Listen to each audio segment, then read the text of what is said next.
Assalamualaikum warahmatullahi wabarakatuh. Apa kabar rekan-rekan mahasiswa? Semoga dalam keadaan baik dan sehat walafiat, amin.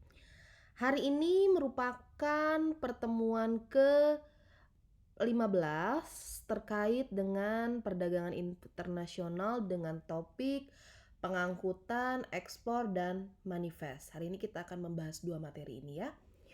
Nah, yang pertama adalah kita dalam mengeluarkan maupun memasukkan barang ke kapal, baik eksportir maupun importir, sering menggunakan jasa. Ada dua. Yang pertama itu ekspedisi muatan kapal laut atau disingkat EMKL. Jadi nanti kalau ditanya kepanjangan dari EMKL apa? Ekspedisi muatan kapal laut. Kemudian yang kedua ada yang disebut sebagai freight forwarder, ya. Jadi saya ulangin. Dalam mengeluarkan maupun memasukkan barang ke kapal itu menggunakan dua jasa, mau eksportir sama importir sama aja konsepnya. Ada EMKL, ekspedisi muatan kapal laut, dan freight forwarder. Nah, kedua badan ini khusus bergerak dalam ekspedisi barang ekspor maupun ekspor ya. Oke. Sekarang kita bahas satu-satu. Ekspedisi muatan kapal laut dan freight forwarder itu apa? Ya. Nah, kita bahas dari freight forwarder. Ya. Badan usaha yang bertujuan untuk memberikan jasa pelayanan atau pengurusan atau seluruh kegiatan yang diperlukan bagi terlaksananya pengiriman, pengangkutan, penerimaan barang dengan menggunakan multimodal transportasi melalui darat, laut, dan udara. Ya, itu freight forwarder. Ya, jadi yang memberikan jasa pelayanan untuk pengurusan seluruh kegiatan baik dari pengiriman, pengangkutan, dan penerimaan. Dia itu melalui darat, laut, dan udara. Ya, tugas forwarder itu apa saja? Yang pertama adalah melakukan pengurusan prosedur dan formalitas dokumentasi yang dipersyaratkan oleh adanya peraturan-peraturan pemerintah terkait dengan ekspor negara transit dan negara-negara impor sesuai dengan ruang lingkup usahanya. Jadi dia mengurus segala dokumen prosedur. Jadi kalau kita mau ngirim barang di dalam pengangkutan itu pasti ada dokumen-dokumennya terkait BL-nya, kemudian dan lain-lainnya dia mengurus ya. Kemudian di dalam freight forwarder ini juga dia menyelesaikan biaya-biaya yang timbul sebagai akibat dari kegiatan-kegiatan transportasi, penanganan muatan di pelabuhan atau gudang. Nah, pengurusan dokumentasi dan juga mencakup insuransinya, liabilitas dan umumnya diperlukan untuk pemilik barang. Dia juga mengatur biaya-biayanya ya. Dan dia juga mengatur terkait dengan insurance liabilities-nya ini ya. Kemudian selanjutnya adalah yang kedua, ekspedisi muatan kapal laut atau singkat dari EMKL, yaitu usaha pengurusan dokumen dan muatan yang diangkut melalui kapal atau pengurusan dokumen dan muatan yang berasal dari kapal. Untuk pengurusan ini, EMKL mendapat kuasa secara tertulis dari pemilik untuk mengurus barangnya ya. Jadi dia harus ada kuasa dari penerima barang itu ya untuk mengurus EMKL-nya. Ya. Tugas EMKL yang pertama adalah di pelabuhan muat. EMKL akan membantu pemilik barang membukukan muatan pada agen pelayanan, mengurus dokumen dengan bea cukai dan instansi terkait, serta membawa barang dari gudang pemilik barang ke gudang di dalam pelabuhan. Ya. Kemudian ada yang kedua adalah EMKL memegang peranan yang sangat penting dalam mengurus kegiatan ekspor, baik penyelesaian dengan bea cukai maupun dengan perusahaan pelayanan atau dan instansinya. Ya. Kemudian tugas apa sih kalau ditanya mengenai perbedaan apakah freight forwarder dengan ekspedisi muatan kapal itu sama atau beda? Ya, konsepnya. Jadi tugas dan tanggung jawab freight forwarder dan EMKL secara keseluruhan itu hampir sama. Ya, sama aja konsepnya antara ini ya, for freight forwarder dan EMKL itu sama aja intinya. Tetapi yang berbeda adalah EMKL hanya mengurus pengangkutan dengan menggunakan kapal laut saja ya. Sedangkan freight forwarder dapat mengurus pengangkutan barang baik melalui laut maupun udara ya. Kemudian di dalam kita sebelum pengangkutan itu butuh yang namanya peti kemas atau kontainer ya, untuk memasukkan barang ke box-box atau jadi secara umum peti kemas itu suatu kemasan dirancang secara khusus dengan ukuran tertentu yang dapat dipakai berulang kali, dipergunakan untuk menyimpan dan sekaligus mengangkut muatan yang ada di dalamnya. Ya, jadi peti kemas itu semacam peti box yang untuk memasukkan barang-barang. Ya, jenis-jenisnya banyak karena barang itu kan berbeda-beda. Ada yang membutuhkan suhu khusus, ada yang membutuhkan misalnya dia harus kuat, petinya itu berbeda-beda. Sehingga ada ukuran dari peti kemas. Yang pertama adalah kontainer 20 dry freight atau 20 feet, atau dia memuat untuk barang 22,1 ton. Ya, kemudian ada kontainer 40 dry freight atau 40 feet. Dia memuatan 27,396 ton barang ya. Barang-barangnya itu memuat sampai 27,396 ton. Nah, kemudian ada kontainer 40 high cube dry atau 29,6 ton ya. Ini tergantung dari jumlah barangnya ya. Yang mau dipakai yang mana. Kemudian jenis-jenis peti kemas. Jenis-jenis peti kemas itu ada 6. Kenapa ada jenis peti kemas? Karena tergantung dari barang-barang yang kita ekspor ya. Nggak mungkin kita misalnya mau ekspor produk-produk hortikultura yang membutuhkan suhu khusus menggunakan misalnya general cargo, bisa busuk itu produk-produk hortikultura itu ya. Tentunya pakai thermal container ya, karena ada suhu muatannya gitu ya.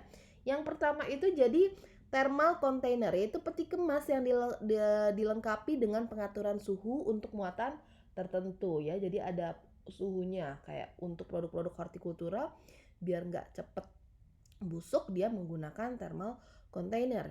Kemudian ada general cargo atau peti kemas yang dipakai untuk mengangkut muatan umum. Ini umum-umum aja, nggak ada masalah. Dia nggak perlu diatur suhu, langsung masukin aja, nggak ada masalah ini ya.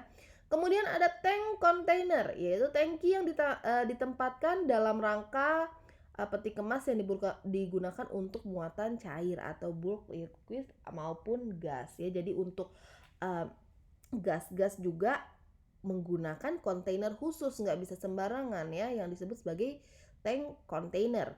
Kemudian ada yang disebut dry bulk container, yaitu general purpose container yang digunakan khusus mengangkut muatan-muatan curah. Kemudian ada platform container yang peti kemas yang terdiri atas lantai dasarnya. Kemudian ada special container, yaitu peti kemas yang khusus dibuat untuk muatan-muatan ternak atau muatan kendaraan ya, misalnya mengangkut sapi atau membawa motor, dia menggunakan special container. Ini nanti ada jenis-jenisnya lagi ya.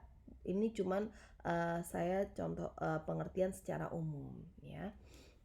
Kemudian status peti kemas dalam pengangkutan peti kemas dari suatu negara ke negara lain terdapat 2 status pengiriman kit peti kemas ya. Yang pertama adalah full container load atau FCL ya. Jadi shipper atau pengirim ya, kalau saya berbicara shipper itu pengirim atau eksportir, itu FCL artinya full container load. Kemudian metode angkutan, kemudian FCL lagi consignee. Nah, intinya adalah kalau ini Pola pengangkutan FCL dapat diartikan bahwa pengangkutan FCL adalah pengangkutan hanya satu atau lebih satu dari satu kontainer penuh yang berasal dari satu shipper dan ditujukan untuk satu consignee atau importir.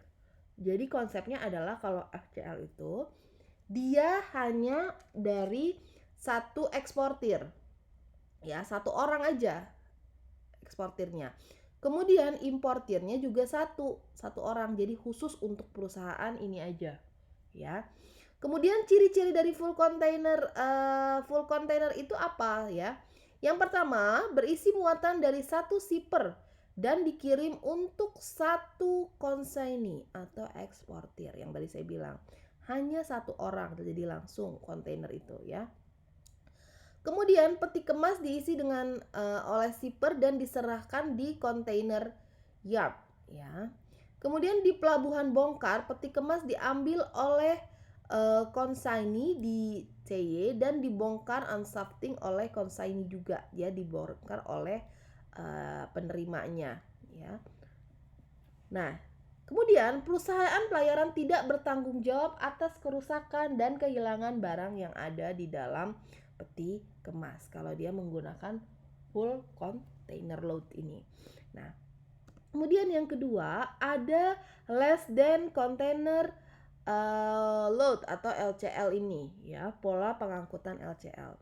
Nah, dia itu dari shipper yang banyak atau ekspor yang banyak digabungkan di dalam satu peti kemas, ya. Kemudian pengangkutannya gimana? Dikirim, kemudian ini. Dan penerimanya atau importing range-nya itu juga banyak. Itu konsep dari LCL, ya. Pola pengangkutan LCL dapat diartikan bahwa pola pengangkutan FCL adalah pengangkutan satu kontainer penuh yang berasal dari beberapa shipper, intinya adalah dari beberapa eksportir, dan ditujukan kepada consignee importir, kepada satu consignee. Jadi ini shippernya banyak tapi di ininya consignee-nya satu, ya.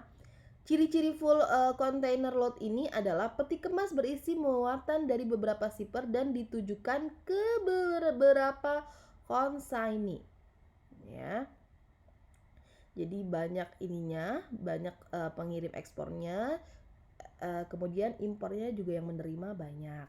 Kemudian muatan diterima dalam keadaan break bulk dan diisi stuffing di container freight station oleh perusahaan pelayaran.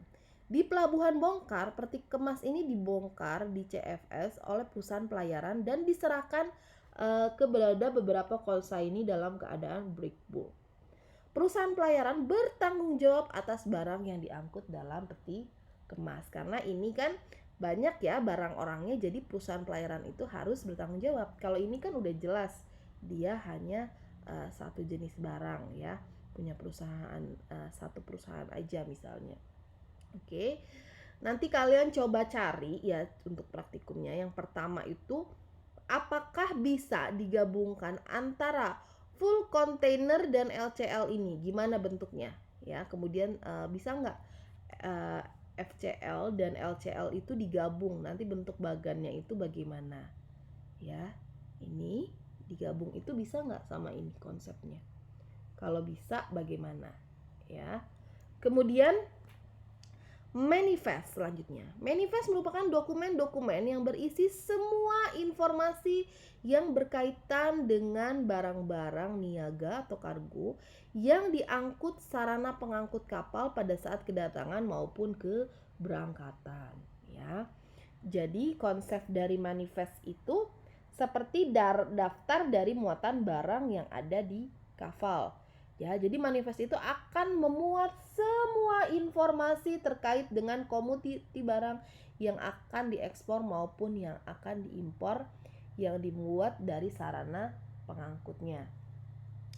Kemudian, dokumen-dokumen manifest itu ada 3. Yang pertama, inward manifest, yaitu dokumen manifest yang wajib diserahkan pada saat kedatangan sarana pengangkut di suatu pelabuhan yang berisi daftar muatan kargo alat angkut tersebut pada saat datang di suatu pelabuhan, ya. Jadi kalau datang ke pelabuhan kita diminta inward manifestnya. Kemudian ada cargo manifest, yaitu dokumen manifest selama sarana pengangkut tersebut dalam perjalanan berangkat dan menuju suatu pelabuhan yang berisi daftar muatan kargo alat angkut tersebut melakukan perjalanan dan membawa barang-barang tersebut. Kemudian ada outward manifest, yaitu dokumen manifest yang wajib diserahkan pada saat keberangkatan sarana pengangkut dari suatu pelabuhan yang berisi daftar muatan kargo alat angkut tersebut pada saat berangkat dari suatu pelabuhan untuk menuju pelabuhan lainnya, ya. Nah, ini merupakan salah satu contoh dari manifest, ya, atau yang disebut Marine Inward Manifest tadi, yaitu dokumen manifest yang wajib diserahkan pada saat kedatangan sarana pengangkut di suatu pelabuhan yang berisi daftar muatan, ya. Ketika barang itu datang, manifest itu harus ada, ya. Ini contohnya, salah satunya adalah Marine Inward Cargo Manifest, ya. Ini buat nanti ketika notify party itu, ya, untuk mengambil barang, untuk importir mengecek barang mereka, ya, mengambil barang mereka. Nah, ini merupakan daftar muatan barang yang ada di kapal atau daftar muatan kapal. Contoh dari muatan kapal, ya, yang tadi salah satunya itu. Nah, ini International Start Cargo Office Perak Timur, ini merupakan shipping company atau International Start Cargo, ya.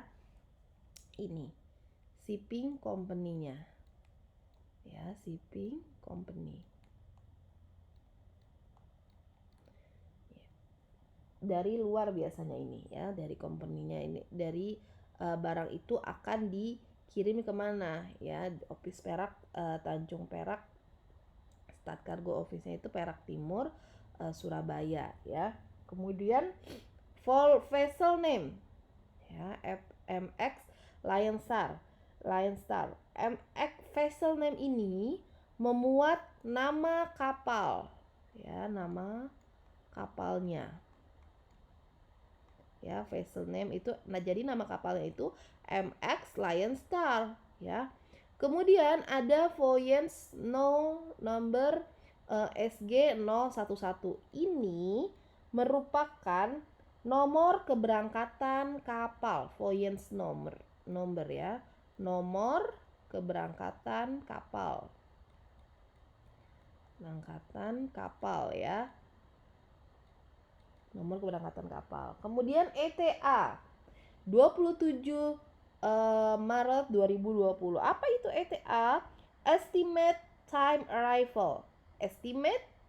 Arrival merupakan waktu perkiraan barang tiba di pelabuhan. Jadi pelabuhan mana? Karena ini dari pelabuhan asalnya Singapura, ya, terima di Tanjung Peraknya kapan di Surabayanya, ya. Kemudian sekarang saya akan bahas ini nomor pos itu berarti nomor barang pertama, ya. Nah, kemudian ada yang namanya BL, Bill of Lading, yaitu nomor dokumen pengangkutan dari barang. Biasanya BL ini berisi nama pengirim, nama kapal, nama muatan, kemudian pelabuhan muat, pelabuhan bongkar, kemudian freight, cara pembayaran, nama consignee, jumlah BL, kemudian dan lain-lainnya, ya. Nanti coba kalian cari contoh BL, ya, contoh BL, kemudian interpretasikan mana yang disebut sebagai nama pengirim, satu contoh BL, ya. Kemudian nama kapal, data muatan kapal dan sebagainya di internet. Kalian interpretasikan bagian-bagiannya. Kemudian ada namanya mother vessel, ya. Mother vessel ini apa?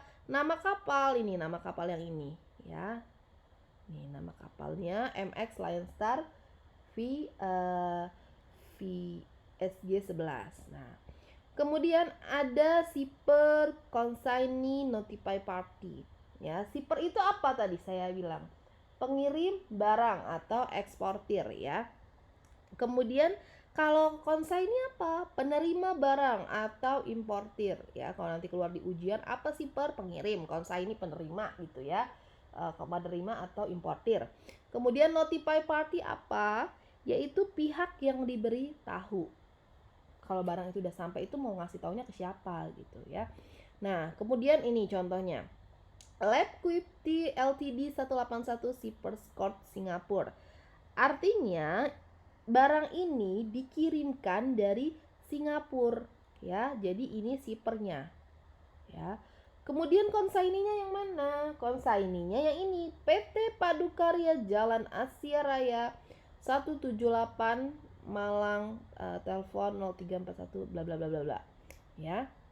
Inilah konsaininya, penerimanya. Kemudian notify name same as consignee. Jadi, maksudnya apa? Yang akan memberitahukannya itu sama, perusahaannya sama. Yang ini ya, yang akan pihak diberitahunya sama jadinya. Makanya dia same as the consignee. Ya, sama dengan pemberitahu impornya. Nah, boleh nggak beda? Boleh, nanti tinggal cantumkan aja namanya siapa dan nomor teleponnya dan lalalanya ya. Kemudian ada jumlah dan satuan kemasan bruto merek volume. Nah, di sini ada jumlah kemasannya 3000 bags. Berapa jumlahnya? Nah, kemudian ada net weightnya atau berat bersihnya sebelum ditambahkan dengan kemasan 33.000 kilogram. Kemudian gross weightnya ada 33.650 kilogram. Ya, ini udah ditambah dengan kemasan. Kemudian ada tidak ada mereknya. Nah, kemudian ada yang namanya kontainer dan uraian barang, ya. Nah, kontainer nomor, ya ini nomor kontainernya. Kalau ini tandanya ada berapa? Berarti dia menggunakan 2 kontainer karena ada 2 nomor. KTSU 234567 ini kontainer 1. Ya, kita ibaratkan. Kemudian TRLU ini ada kontainer kedua. Jadi dia membutuhkan 2 kontainer ya. 2 peti gitu. Kemudian tipenya FCL. Berarti apa kalau FCL di sini? Berarti dia hanya dari satu perusahaan, dia mengirim dari ekspor dari satu perusahaan ke satu perusahaan. Jadi kontainer khusus ya kalau FCL. Nah, ukurannya 2 kali 20 ya. 20 itu tadi berapa? 20. Berarti barangnya itu ada sekitar 22,1 ton ya, karena dia pakai 20 feet ya. Nah, berarti ini ada 2 kontainer dengan berat per kontainernya itu sekitar 22 ya. Kemudian barangnya itu polyethylene dan black color. Kemudian kode HS-nya 30 20 20 00 90 ya. Kemudian ada lagi yang namanya pelabuhan. Oke, kalau kenapa ini harus ada kode HS di sini untuk menentukan juga terkait dengan biaya-biaya ya, biaya-biaya ekspor dan biaya-biaya yang lain yang seperti minggu lalu kita bahas ya. Kemudian ada pelabuhan asal, pelabuhan bongkar, pelabuhan muat dan pelabuhan akhir. Nah, kalau di sini pelabuhan asalnya itu ada kodenya itu Singapura. Kemudian pelabuhan muatnya itu di Singapura juga ya. Kemudian ada pelabuhan bongkarnya itu di Tanjung Perak dengan kodenya IDTPE ya, Tanjung Perak. Kemudian ini juga IDTPE ya, ini pelabuhan asal dan pelabuhan bongkarnya. Biasanya inward manifest ini dipotong-potong untuk diberitahu ke pihak notify party tentang pengeluaran barang. Oke. Untuk hari ini praktikumnya yang pertama itu kalian buat terkait dengan apakah FL ini full container load dan FCL dan LCL ini dapat digabungkan atau tidak. Kalau misalnya bisa dapat digabungkan, gimana bentuk pola pengangkutannya? Ntar kalian cari gambar ya. Kemudian yang kedua terkait dengan BL. Kalian cari satu contoh BL di internet. Kemudian kalian ceritakan bagian per bagiannya, mana yang disebut sebagai nama pengirim, mana yang disebut nama kapal, data muatan dan sebagainya yang ada di BL itu, yang kedua itu. Kemudian yang ketiga, kalian buat daftar inward cargo manifest yang ini ya, contohnya. Ini kayak gini. Kalian buat shippernya siapa, consignee-nya siapa, bebas, terserah kalian ya. Kemudian kontainernya mau bagaimana, HS-nya tuh gimana, terserah kalian. Minimal 2 barang aja deh ya, 2 barang untuk marine inward manifest ini. Oke, silahkan untuk dilanjutkan praktikum. Selamat belajar dan semoga sukses. Wassalamualaikum warahmatullahi wabarakatuh.